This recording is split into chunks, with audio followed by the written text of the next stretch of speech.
So, I was reading an interview with Malcolm Gladwell in yesterday's Times. And Malcolm is considered one of the biggest brains on the planet. He's written some of the most influential books. Outliers, for example, and this notion of the 10,000 rule, that it takes 10,000 hours of practice for someone to get really proficient and master their craft.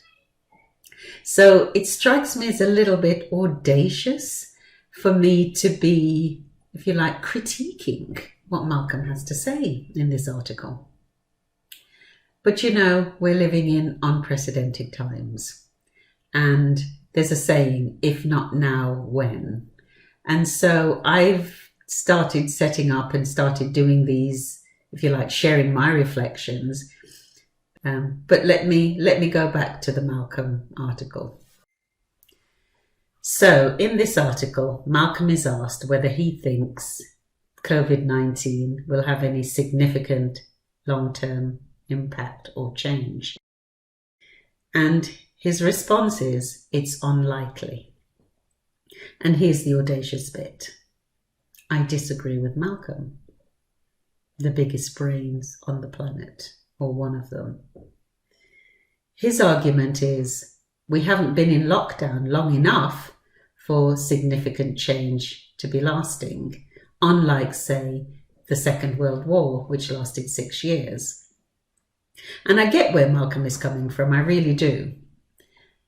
But you know, there's something that I think he's perhaps not given enough attention to, or at least there are two things it feels to me that he's not given significant attention to.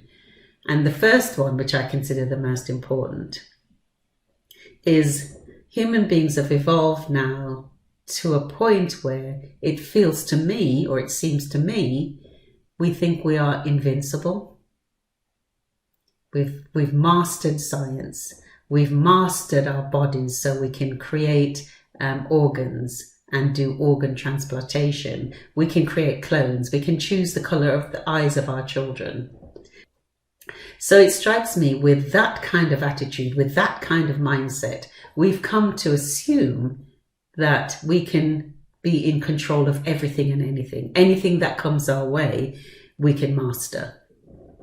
So Covid-19 coming along has shaken that confidence, it strikes me, or should shake that confidence. It should make us a little bit more humble, shouldn't it? It should make us stop and think about the world in which we live, the impact of how we behave and what we do, and the implications for how we therefore live. And that's my hope. That's my, if you like, that's my kind of reasoning, that I think that's what COVID could achieve. It could make that kind of difference. It could make us stop and think differently about how we go forward with our lives, in the way we engage in our world, in the way we look after our environment, in the way we work, in the way we consume the Earth's resources. It might make us stop and think differently. And I'm believing that it will. And there's a saying in one of my favourite films, Shawshank Redemption, Andy Dufresne says, hope is a good thing, and perhaps the best of things. And for me, there is something about hope here, that this is a moment where we can stop, pause, reflect, and think about, so what is the world that we want to live in going forward? And how do we want to be in this world going forward? So I said there were two things, and my second one is this. At the end of the war, we came to a definitive end. We were able to start to renew and rebuild once victory was declared. And as I'm recording this, I'm mindful that it's the 75th anniversary of VE Day, and I want to honour all of those who gave their lives. But there's something different here, it strikes me, because we are talking about emerging from lockdown with a huge degree of uncertainty. We still don't know if and when a vaccine is going to come and if it's going to be effective.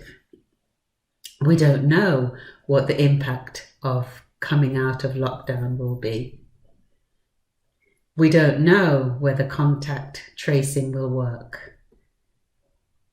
We can only assume that all of the measures we are putting in place will, if not defeat, help us to manage COVID going forward. So there's something different here, that we are going into a period of transition and uncertainty. So I think my point here is that transitioning from Covid-19 is very different to emerging from a Second World War. It's going to be interesting to see going forward how we manage this transition process. My hope, and again it's a hope, is that we take the time to think about what was that experience like to be in lockdown.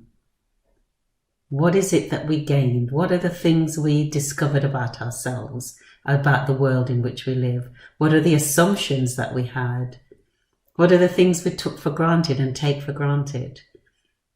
And what might we be and do differently as we emerge from this situation? These are questions that I hope we can all discuss. And it's the reason why I set up Tuesday Tonic.